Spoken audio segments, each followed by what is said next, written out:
Hi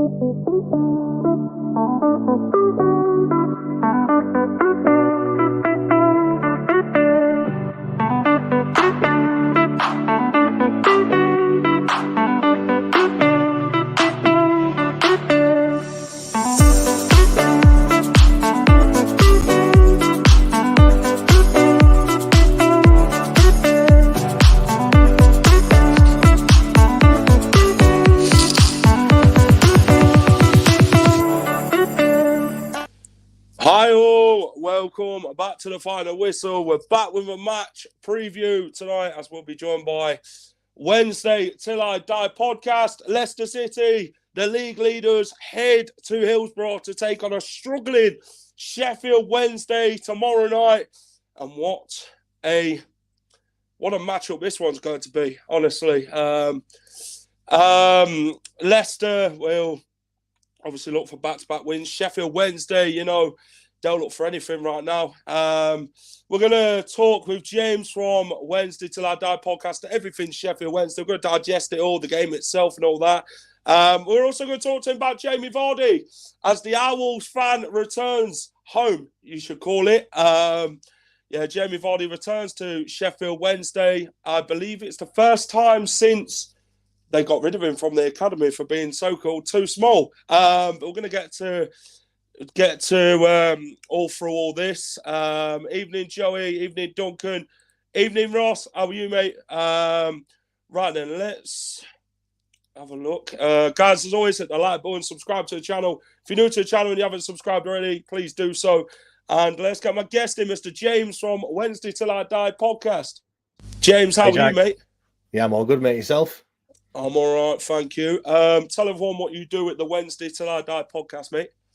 Yeah, so Wednesday Till I Die, we do an episode every single week. Me, Liam, Jack, and Lewis just sit around chatting about Wednesday. It's been a sorry state. I'm not going to lie. This season, one win all season. It's not been fantastic, but yeah, we enjoy what we do. Passionate Wednesdayites, all season ticket holders, of course. And yeah, like I said, it's been a tough watch so far this season, though. Yep. Leicester, obviously, the league leaders. They come to Hillsborough in search for 3 more points. Let's talk about the opposition first, which is Sheffield Wednesday. The Owls, 13 defeats, 3 draws, 1 win. Let's go as far back to pre-season.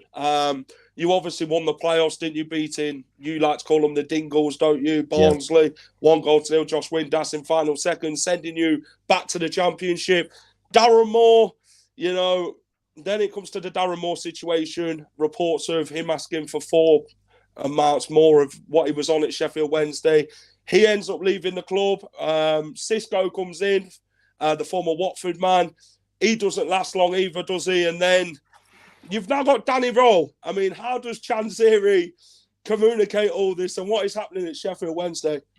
Yeah, Jack, I wish I knew because it's a car crash. If you look at the way that the season has gone so far, if you said to me after Wembley, after we're beaten, as you said, rightly so, the Dingles at Wembley and that last minute header from Josh Windass, if you'd have said to me in the moments after that game, yep, that I'd be sat talking to you with 6 points after 17 games, I would have thought that you'd be an absolute lunatic. But that's where we are right now. On his second manager after Darren Moore left, and that was just the whole debacle in itself. To be honest, going on holiday after the Barnsley game, come back, have a meeting with Chanziri, and then they can't agree terms, which is something that should have been done months and months ago, if you ask me. But clearly, evidently, it was on some sort of rolling contract. And again, he should have had what his wages were going to be in the Championship, what his wages were going to be in League One.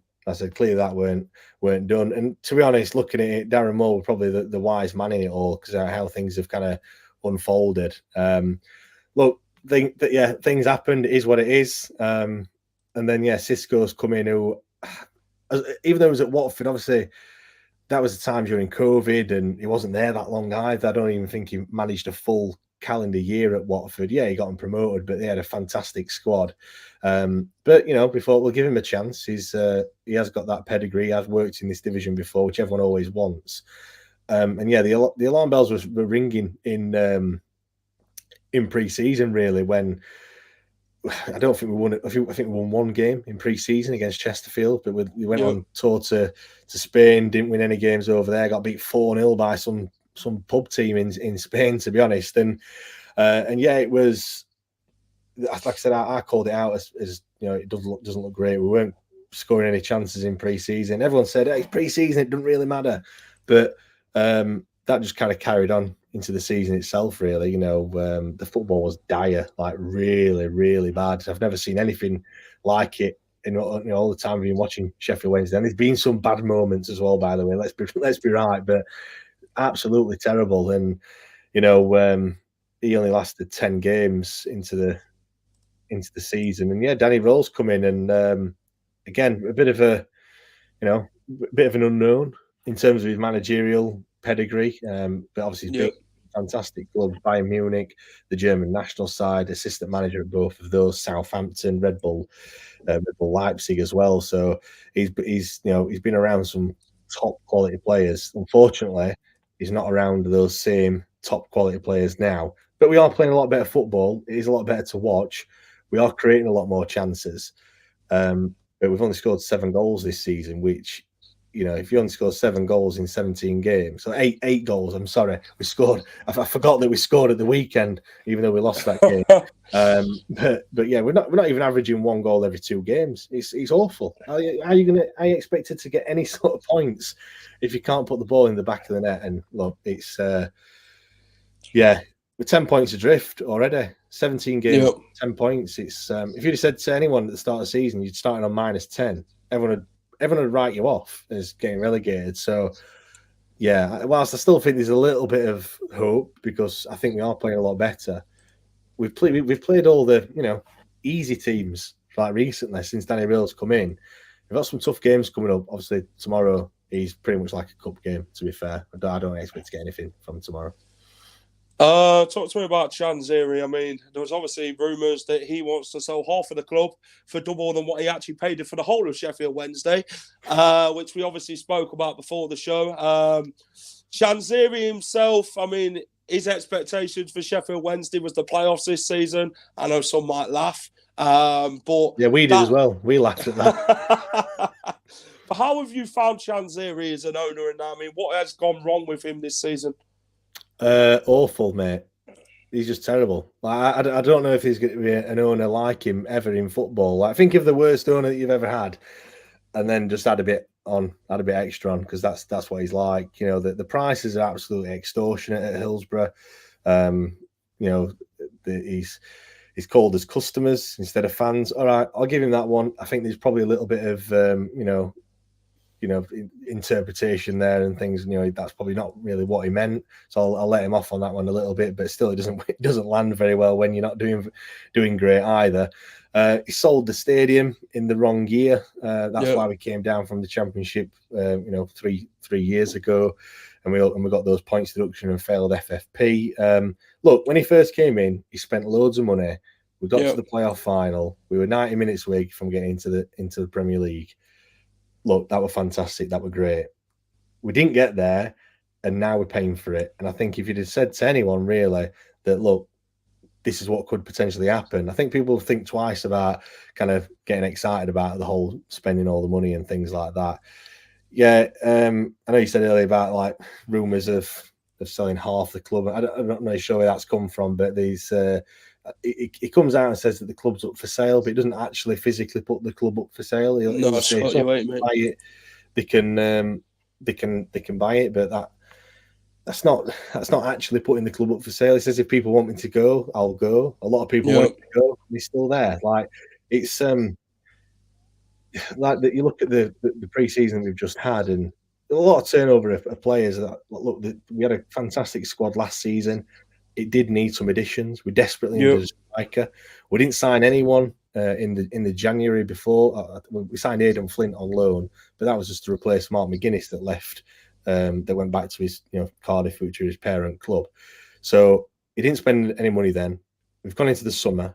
He's hardly spent any money. Obviously a much more difficult league. You've got the likes of yourself spending £4 million on a goalkeeper, and we're shopping in the free and loan market. And we've done that for quite some time. And I've got no problems with that. But you've got to bring the right players in.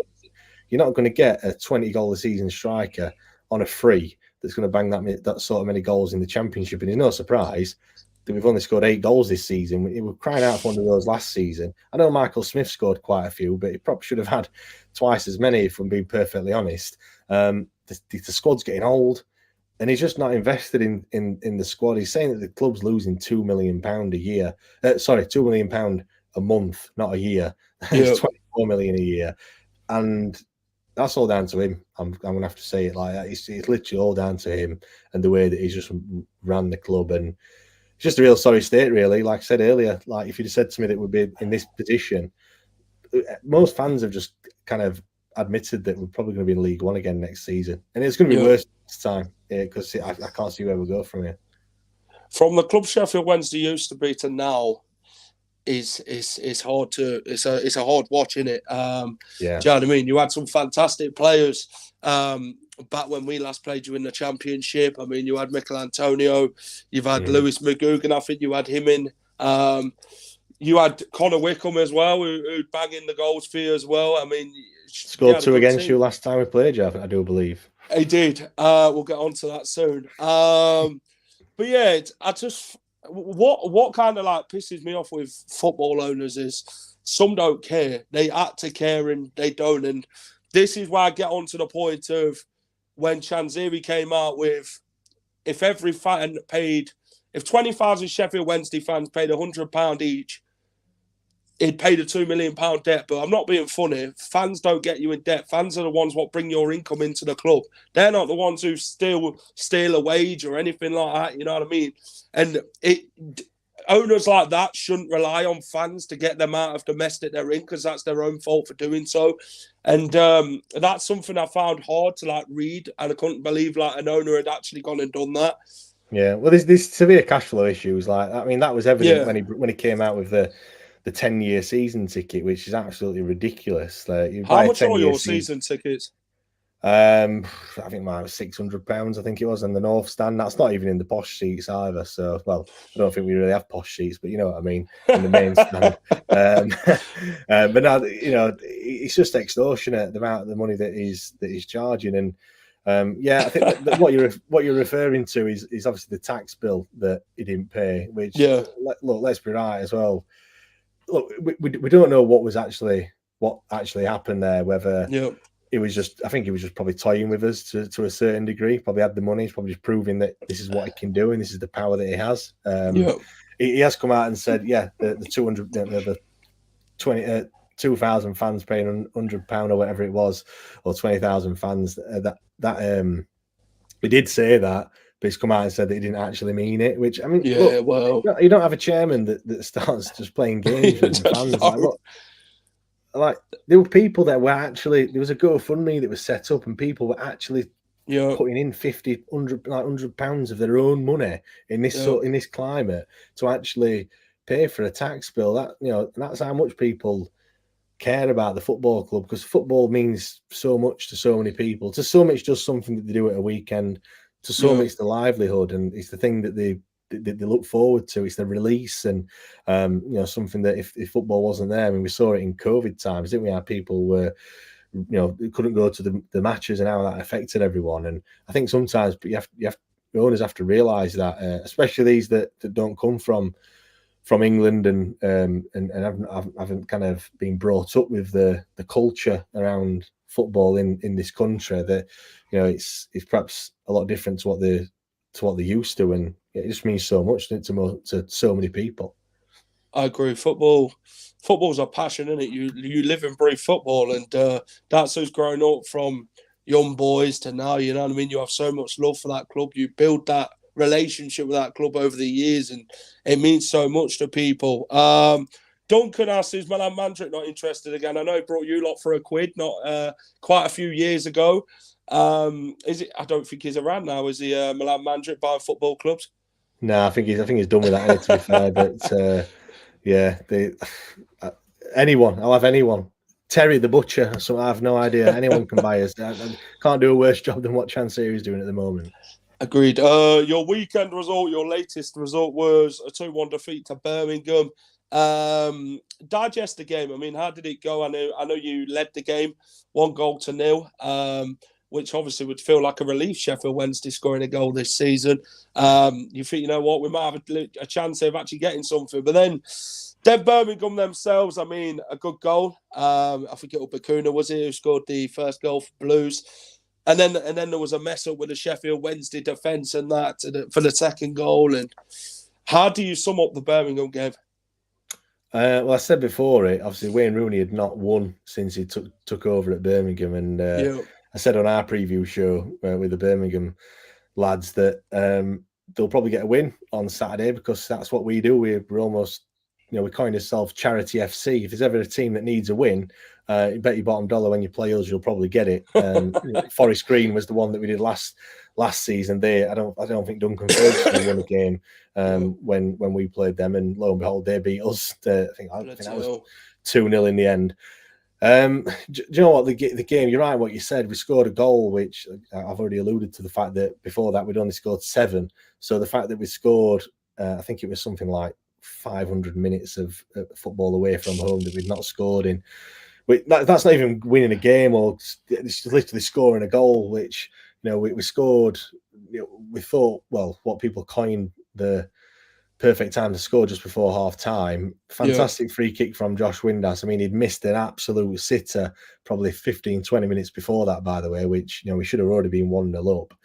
And to concede so soon after having scored just before half time, to go in at the break at 1-1 was a bit of a sucker punch, really. And Birmingham, let's be right, they were there for the taking. The first half, they were awful. They were really bad. Lots of misplaced passes from them. And we do play some decent football since Danny Rail's come in. He likes to play on the front foot. He likes to press high. But the problem is that the teams aren't fit enough whatsoever. I don't know what they were doing in pre-season. Under Cisco, whatever the training regime was, it certainly wasn't effective enough, because we're getting into the second half of games, getting 60, 65 minutes in, and it's just a totally different side. That they're not doing the pressing, they're switching off. You saw that for the goal. Like Dominic Iofa's playing a man well on side, which obviously if you're going to play the offside trap, you've all got to be doing it. And I don't think it's just physically. I think it's mentally as well. I think they're just mentally tired. There could also be an element of what Danny Rail's trying to implement. He's trying to kind of cram everything into whilst the season started. He didn't have a pre-season. If you've got 5 or 6 weeks before the season starts, you can probably get all your ideas across. He's doing that in the middle of the season, which is not ideal. Switched off, and we're getting punished for the mistakes as well. When we make a mistake, 9 times out of 10, it's turning into a goal, which doesn't really help. And the fact that we're not scoring goals at the other end is just putting more pressure on us. Their equaliser was a fantastic goal. I mean, it's gone in the middle of the goal as well. It's a great hit, but it's madness. Should the keeper have done a little bit better? I'm not too sure. And then the second goal, like I mentioned, just a mix up in defence, and before you know it, it's 2-1. There's 10 minutes to go, and I think when it went to 1-1, I said we're probably going to lose this game, and well, evidently I was right in the end. Yeah, so it just seems Sheffield Wednesday's luck, doesn't it, James, with how things are going. Let me do the next one. The next one then is Sheffield Wednesday Leicester. We'll do team selection and that later on. Jamie Vardy returns home. I believe he last returned home in 2012 when we beat you 2-0. That was on the 24th of December. I had to play chat out because it was my dad's birthday. So I ended up going football instead. Sorry, Dad. But yeah, a 2-0 win for Leicester. Jamie Vardy returns home, an Owl fan through and through. Give me your thoughts on Jamie Vardy as a Sheffield Wednesday fan. Obviously, he's one of your own. So what's your thoughts on him as a player, like growing from where he was in your academy to getting rid of him to now as a present day?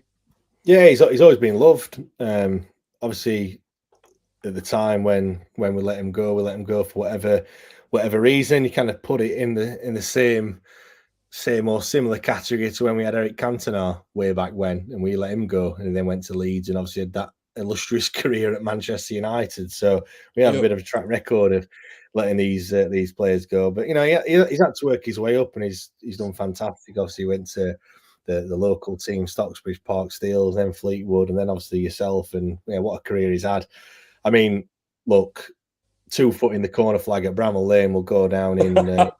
For us, when he did that, winding them up in standing in front of their main stand with his ears cupped in the ears and things like that. I absolutely love that. That's fantastic. But what a player he is. Some of the goals he scored have been absolutely fantastic. He's just a shame that he's not doing it in the blue and white stripes, to be perfectly honest. But you never know. Maybe a little swan song before he hangs his boots up. Yeah, there was obviously I have heard rumours about the last dance, him coming home and giving you a season. I don't know how true it is. I've just heard it from hearsay. I don't know how true the rumours are, but we'll have him on loan, 6-month loan. That'll do. Do you know what? I don't think we'd be mad if he did. We'd wish him all the best if that's what he wanted to do and said, "Do you know what, Leicester? I want to go home. Give it a season at my boyhood club." Then, you know what I mean? I think we'd just say, you know what, okay, then go and do it, and we wish you all the best.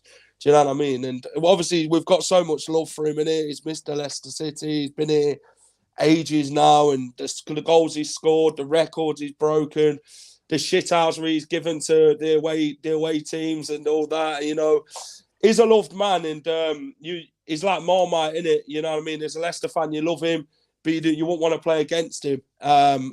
Away fans seem to hate him, and they seem to sing about his wife and wind him up and that. But he always has the last say. But how do you, as a Sheffield Wednesday fans tomorrow, what sort of reception do you think he'll get from the Wednesday faithful? I think he'll get a decent reception. I think he'll get. I don't think he'll be everyone. He's never played for us, so they might be the vast majority. The younger generation that obviously know of Jamie Vardy, but might not have even known that he's that he's a Wednesday fan or anything like that. Obviously, it's well documented. But I think he'll get a decent round of applause. Hopefully, he receives it quite well and he reciprocates back. He always like to see that. I don't think, like you said, I hope Leicester fans don't mind too much. I mean, look, I referenced it earlier. I feel it does feel very much like a cup game tomorrow, even though it's two sides in the same league, absolute worlds apart when you look at both the squads and the money involved and just where both clubs are in kind of a stature point of view as well. So it'll be like I said, it'll be well received, and I'll be certainly giving him a clap when he comes out anyway. Yeah, I think a lot of people have called this one a big mismatch, this game. This one for me, it's a tough one. You can't overlook Sheffield Wednesday despite the form. I mean, we said the same about Queen's Park Rangers. We went there, QPR sat deep, didn't allow us to do what we want to do. And I think I'd expect that from Sheffield Wednesday. I think this one, people expect us to go there and thrash you in it by 5-6 goals. But you're talking about Leicester City. We always do things the hard way, whenever easy.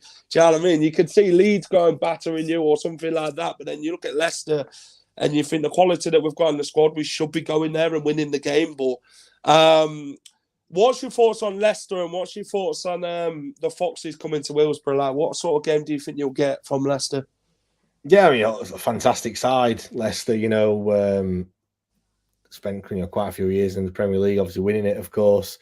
I think you've done well to keep some of the squad together. Obviously not all, but the fact that you've kept most of them, and you've also spent a little bit of money as well here and there. You clearly got some intent on getting back to the promised land. Let's call it, the first time of asking, which is, it's easier said than done. Do you know what I mean? It's not God's given that you're just gonna bounce straight back. Saying it and doing it's two different things, isn't it, in life? Exactly. I mean, there's never exactly. Three teams come down, but only two can go up automatically. One's going to have to do it via the playoffs. So it's not just a God's given right that you're going to get straight back up there. No, you've been fantastic. Some of the football I've seen, I'll admit, I've not seen a great deal of Leicester this season. I mean, been hard enough watching us this season, so let alone watching other side. But what I have seen, some fantastic football, patient, a lot of possession, and I know some of you fans have been kind of annoyed, a few of you, that perhaps needs a bit more intent there. But look, you're top of the league and only lost 3 games all season, scoring goals for fun. And only conceding 10 goals. I mean, look, you can't get much better than that, really. Like, I think you've just got to accept it that you might be passing the ball around the back, but when you do, ball seems to be going in the back of the net more times than not. Iheanacho's got 6 goals, 5 goals in the league this season. Vardy's got 5 as well. There's so many goals popping up from everywhere. I mean, those 2 names alone collectively have scored more goals than what we've scored all season. Yes, it's obviously one of them. I know you talk about the passing around the back and this, that, and the other, but like Enzo says, if you're not happy about the football that we're playing, that's your problem. It's not mine. We're winning games, for God's sake. You know what I mean? We've won 14 games out of 17 this season. That's some doing from any team to come into the league from the Prem and do that. Do you know what I mean? Because the Championship's a tough league. You're not expected to go and pick up 3 points anywhere in this Championship. You know what I mean? You don't have no right to go and batter any team, no matter how good your squad is. I just feel, we just got to be patient, haven't we? At the end of the day, we are winning games, we are picking points, and that's the positive about it. We are scoring goals. We tend to tire teams out like Watford, who came to the King Power recently. 6 games unbeaten.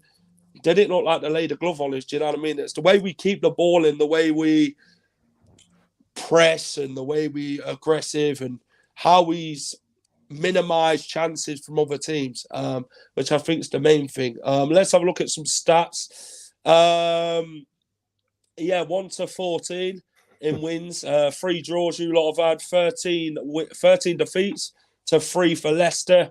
24th versus first. I know you call it a top versus bottom sort of game, this one, which it is. Looking at the table. Championship head-to-head, though. Played 12, 7 wins, 5 defeats for Leicester. I mean, surely that gives you some positives, doesn't it? James, going into this one, don't you 2 better off against Leicester? None whatsoever. Like, I mean, last time we played each other over 10 years ago, like, lots of change. Yeah, Ross said that, 10 years. Since then. Was that when Knockout scored that free kick? It might have been. We beat you 2-1. Connor Wickham scored. No, that was was that the year before, was it? I'm not too sure. They were Knockout scored a year after. I remember, it was, and I was there that day. Anyway, it was ages ago. It doesn't mean anything, that. Like, absolutely, the fact of the matter is that we're in dire straits and confidence is absolutely on its arse. You're top of the league and absolutely flying high. Just seeing a comment saying that, people, you kind of come down to our level, and I felt like that last season. We often played a lesser team. The intensity wasn't quite there, and there's a bit of arrogance that you almost expected to win that side. And maybe that'll help us in the fact that there's no pressure. I don't think any Wednesday fan is remotely thinking about winning tomorrow's game. It's going there a little bit like the Peterborough game, really, in more hope than expectation. We're going there tomorrow just to have a few beers before kickoff, watch a game of footy, and probably walk home on 80 minutes when we're 3 or 4-0 down. But at least you'll be with your mates and have a laugh anyway. Yep. Last 5 results at Hillsborough. Leicester have won 2. You've won 3. Obviously, the 2-1 is what we're going to get on to, which was the last time these sides met at Hillsborough. Connor Wickham at the double. I mean, 2 of these sort of bottom corner shots, wasn't it, from Connor Wickham? On the outside of his foot, bends him in the corner twice, and you're thinking, bloody, what's going wrong here for Leicester? But yeah, we did. That was very similar, to be fair, because you were I think you were top of the league. I think we were 23rd at the time. I think we finished 15th, 16th in the end. Similar to today, really, or tomorrow, sorry, in that one team flying high, the other team not doing so well. Expectation, on you to beat us, but I do think it is a lot different from from then. Look, maybe it's going to suit us playing a better side. You're going to come at us. You're not going to, you're not going to sit there and play for the draw. You're going to want to go for the win. And we have got some quick wingers that hopefully can exploit that and get into some space. And you never know, we could catch you on the break, I guess. Let's have a look at foot in both camps. I mean, we like to do this. I know Nigel Pearson played for Wednesday. You've obviously had a few, haven't you? You've had Joe Mattock. Leicester fans have a bit to say about Joe Mattock.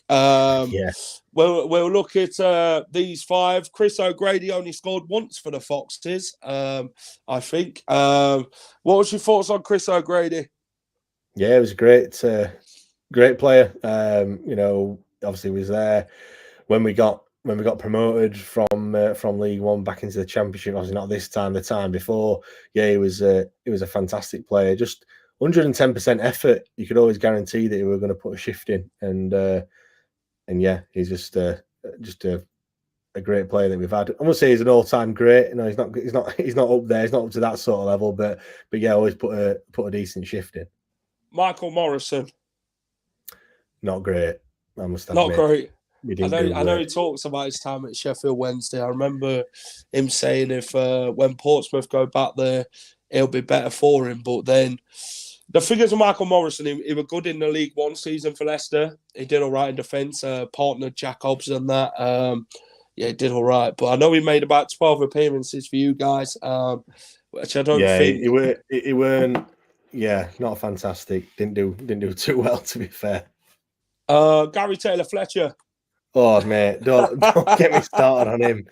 We did in the international break. We did a worst 11 post 2000. That's kind of GTF. Us and myself and the other three. Kind of main wasn't.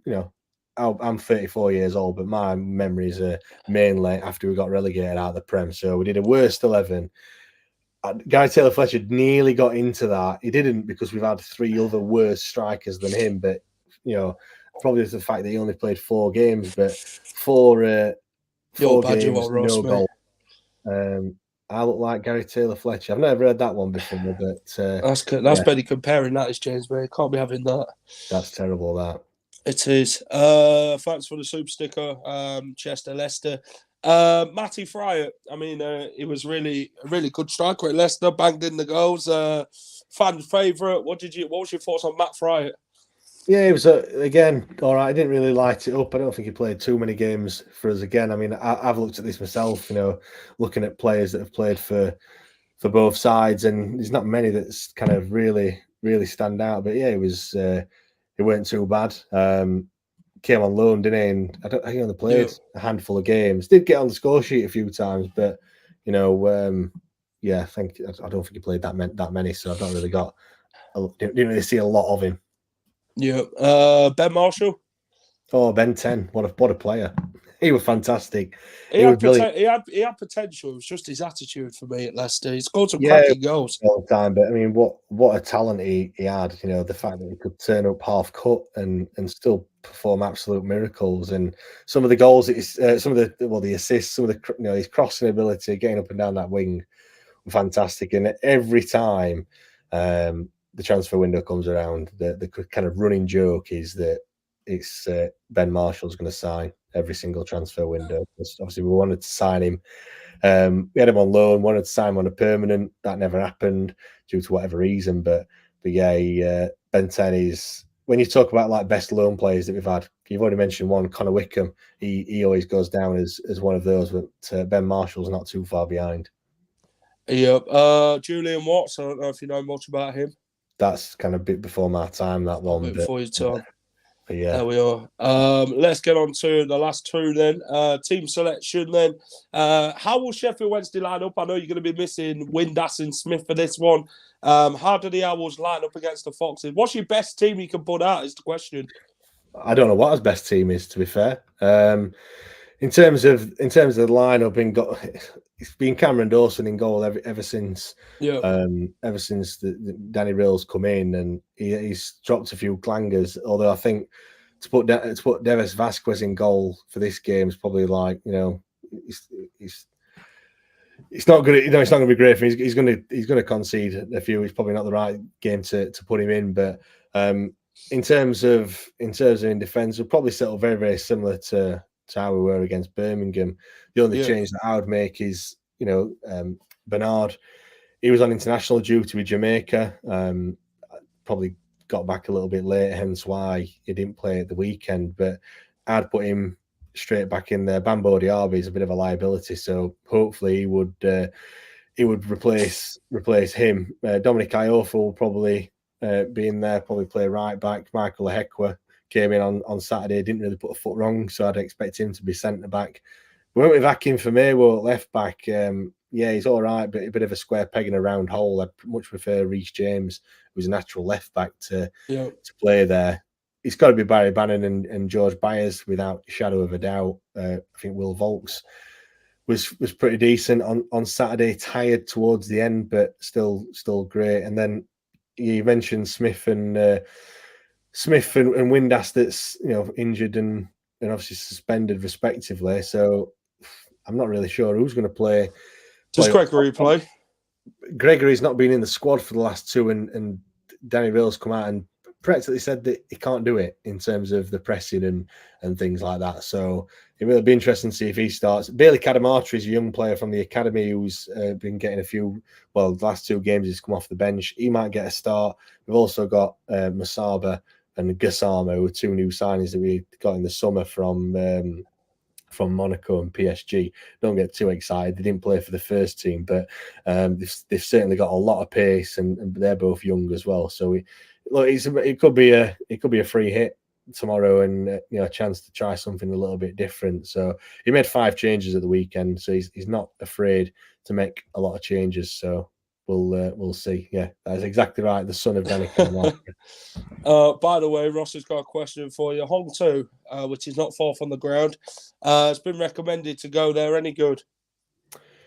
I come from the other side, so from when I walk down Penistone Road from the other end, I come from more the city centre end. So I don't go past there. However, you bang right what you're saying. Absolute fantastic chip shop and Chinese. Definitely. Not from a personal point of view, but from what people have said, you do right to go in there.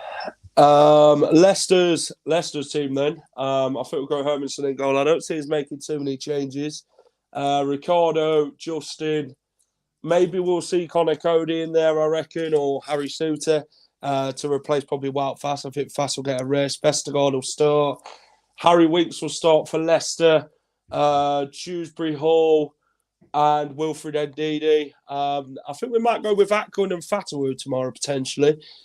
Striker, see, Nacho started last game and then Vardy came on. So Tom Cannon. Vardy's got to start, surely. He's got to start. I think I'd like to see Vardy, to be honest. It's just, if he scores, what reaction will he actually give? Will it be celebrated, this, that, and the other, or will he show respect to Sheffield Wednesday? Even though it's not played for him, but isn't it? I don't get all this kind of showing respect and things like that. No, I don't. A goal, go and celebrate. Go celebrate, enjoy it, isn't it? You don't have to. They're celebrating and then there's goading the fans. And I know he likes to do that, but he does. I think if he scored, to be fair, depending on what the score is, when he does score, we could give him a clap as well, to be honest. Make a few changes. Best place to park? Best place to park? You know what? There's loads of off-street parking around the ground. I'd probably, if you're coming down Penistone Road, if you get to the McDonald's, you've probably gone a little bit too far. If you're probably like an hour and 15 minutes before kickoff. The closer you get to kickoff, the further away that you have to park. Having said that, I'm not sure what the attendance is going to be like tomorrow, so we'll have to see. Yeah, they do. I believe trains still go from Meadowhall after 10 p.m. I'm sure they do. Last one then, James, is the score prediction, mate. What's your head and what's your heart at? My head is saying that it's going to be an absolute walkover for you boys. I think it's probably going to, I predicted a 3-0 defeat on our podcast quite comfortably. Yep. I think it's going to be very, very similar to the Sunderland game. I think you could probably be 2 goals up very, very quickly, and then you'll probably take your foot off the gas, and it'll be a bit of a training exercise. I think, to be honest, keeping us at arm's length. My heart is saying, we have been playing a lot better recently. I did tweet the other day saying we can't just keep saying that the performances have been better when we're still getting beat every single week. We have been playing a lot better football.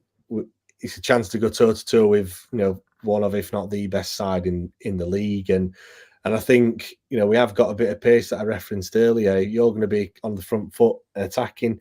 If we can get in behind and exploit that and use that pace that we've got, you never know. We might be able to nick a goal or two. And my heart is saying, if we get 2 goals ahead, then maybe we can hold on to that and do something. We've only been leading in 4 games so far this season. We've won 1 of them, we've drawn the other, and then lost the other 2 from leading positions, one of which was at the weekend. So I'm not holding much hope. That is literally pipe dream, a 2-0 win. Reality is probably, like I said, a 3-0 defeat.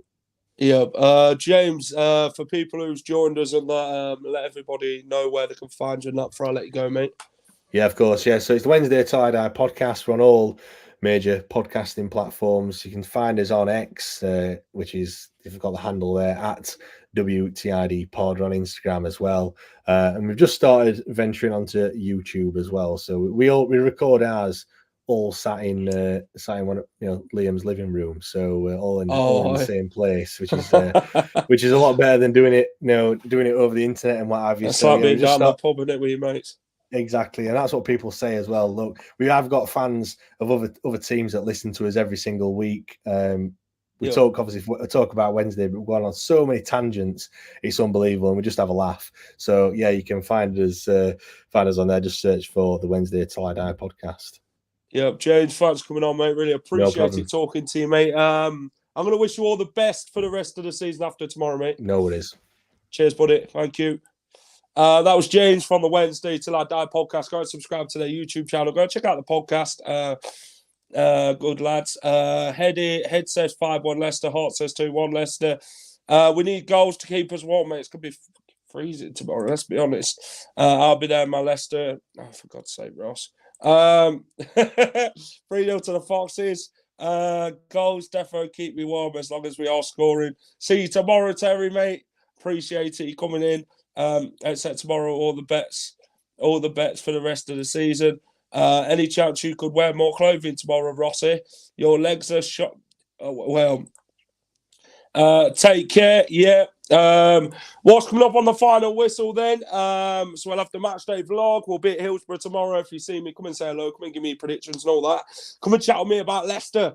And then we'll have the week 19 of the Championship predictions Thursday night. And then Friday night, we should have the match preview as West Brom versus Leicester City. So yeah, the Foxes head to the Hawthorns this weekend. Also, if you haven't checked out the Championship prediction for week 18, check out what me and Martin have said ahead of the midweek games and what we've gone for. And I really appreciate all you coming in. 2-0 Leicester. I'll see you tomorrow, Jack. Foxes fans.